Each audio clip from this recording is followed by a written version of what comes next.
बिस्मिल्लाहिर्रहमानिर्रहीम। आज हम डिस्कस करने जा रहे हैं टर्मिनल वेलोसिटी। तो टर्मिनल वेलोसिटी क्या है? The maximum and constant uniform velocity of an object falling vertically downward is called terminal velocity. तो यहाँ आपके कीवर्ड्स जो हैं वो आप इसको अंडरलाइन कर सकते हैं कि ये जो आपकी कांस्टेंट यूनिफॉर्म वेलोसिटी और वो उसने गिरते हुए फॉलिंग वर्टिकली डाउनवर्ड यानी नीचे आते हुए जितनी वेलोसिटी उसने गेन करनी है, the maximum and constant uniform velocity of an object vertically falling vertically downward is called terminal velocity. ये देखें, एक ये ऑब्जेक्ट है, फॉर एग्जांपल मैं इसको कंसीडर कर लेता हूँ, ये एक ड्रॉपलेट है आपका, ये एक ड्रॉपलेट है, ये वर्टिकली डाउनवर्ड मूव कर रहा है।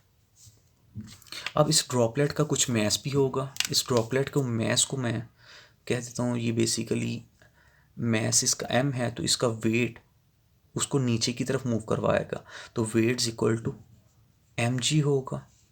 अगर ये ड्रॉपलेट नीचे की तरफ आ रहा है तो इसके ऊपर हवा जो है वो ड्रैग फोर्स लगाएगी और वो ड्रैग फोर्स अपवर्ड डायरेक्शन में लगती है, और ड्रैग फोर्स जो इसके ऊपर लगती है वो अपोजिट डायरेक्शन में है, और वो एफ डी है, और वो किसके इक्वल है? 6 pi eta r we D के इक्वल है, ड्रैग फोर्स अपवर्ड डायरेक्शन में। तो यानी इस ड्रॉपलेट जब वो नीचे गिर रहा हो तो इसके ऊपर दो फोर्सेस हैं, एक आपकी वेट की फोर्स और एक ड्रैग फोर्स। यानी नेट फोर्स मैं कह सकता हूँ कि वो कम्बिनेशन है वेट की फोर्स का और आपकी ड्रैग फोर्स का। तो मैं इधर लिख लेता हूँ नेट फोर्स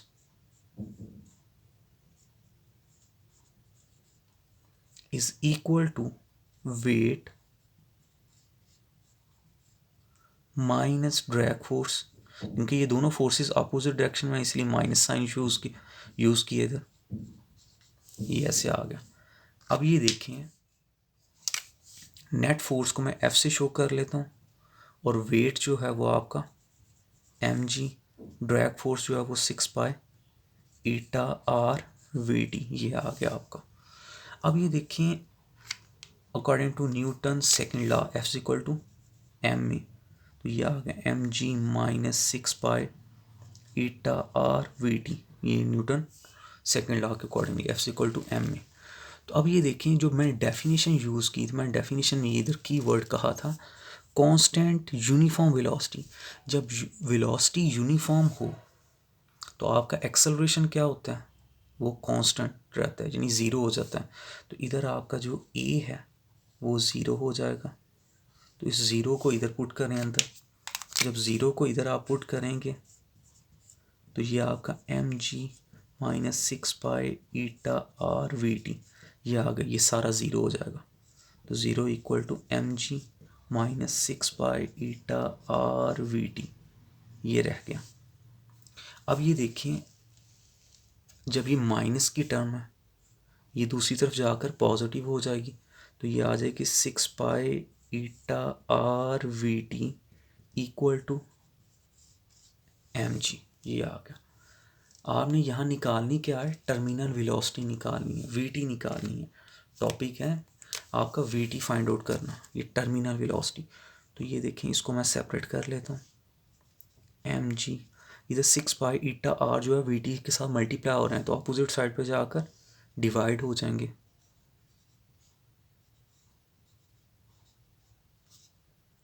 ईटा आर, ये आ गया, यानी इसको ऐसे मार्क कर लेते हैं।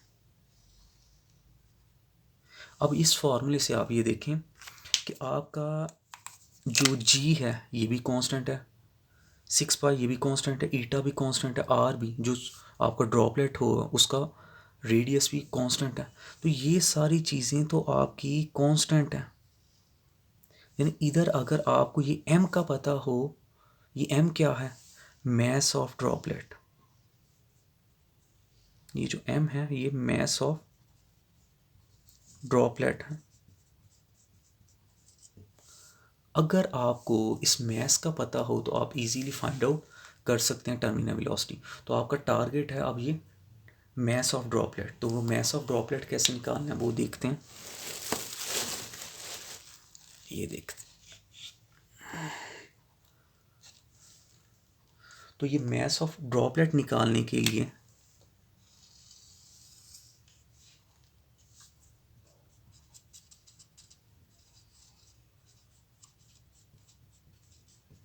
मैं डेंसिटी का फॉर्मूला लगाऊंगा। डेंसिटी होती है मास ओवर वॉल्यूम। तो ये वॉल्यूम को कैपिटल लिखना है क्योंकि वेलोसिटी भी टर्म यूज़ हुई है इसमें। तो मास आ जाएगा डेंसिटी इनटू वॉल्यूम, और आपका जो ड्रॉपलेट है वो स्फीयर शेप का है। तो इट मीन्स इधर फिर जो वॉल्यूम लगना है वो वॉल्यूम ऑफ स्फीयर लगना है, और वो है 4/3πr³। इसको इधर लिखना है स्फीयर। ये स्फीयर के केस में।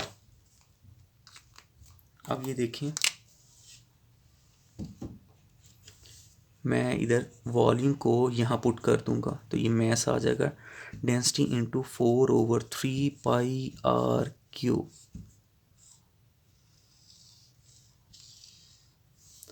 इधर जो इक्वेशन थी आपकी ये, इसको 1 का नाम दे देते हैं। इधर ये जो आपके पास m है इसको 2 का नाम, तो पुट 2 इन 1, 2 को 1 में पुट कर दें। तो करते हैं, ये आ जाएगा Vt इक्वल टू m की जगह ये रो 4/3πr³ साथ g वैसे का वैसे, ये m की वैल्यू को मैं यहाँ पुट कर रहा हूँ। नीचे 6π/r ये आ गया। अब जो कटिंग होती है उसको कटिंग को कर लेते हैं। ये r जो है इस स्क्वायर के क्यूब के साथ कैंसिल होकर स्क्वायर आ जाएगा, पाई पाई के साथ कैंसिल, 2 3 टाइम्स 6, 2 2 टाइम्स 4। अब ये देखिए ऊपर क्या रह गया आपका, 2 रो जी आर स्क्वायर रह गया। तो ये मैं इधर 2 रो जी और आर स्क्वायर को इधर साइड पे लिख लेता हूँ। वो नीचे ये 3 जो है वो नीचे चले जाएगा, तो ये 3 पहले है, ये 3 वो 3 3 टाइम्स 9 और ये 7 ईटा। तो यहाँ से आपके पास एक्सप्रेशन आ गया है Vt का।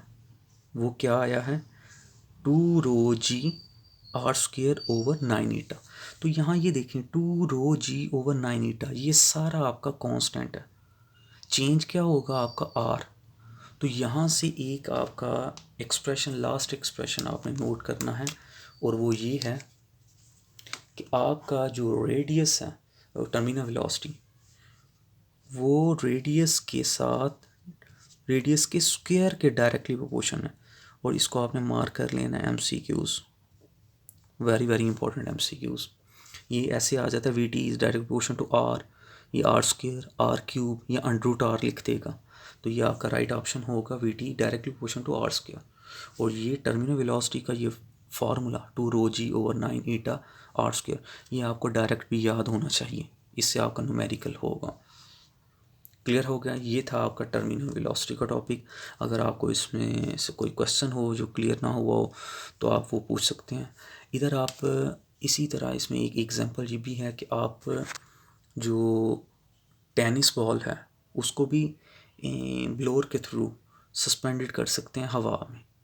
क्योंकि जब आप टेनिस बॉल का मास और नीचे से जो ड्रैग फोर्स लग रही होगी एयर की फॉर्म में वो इक्वल कर देंगे, तो वो आपको बॉल भी सस्पेंडेड हुआ नज़र आएगा।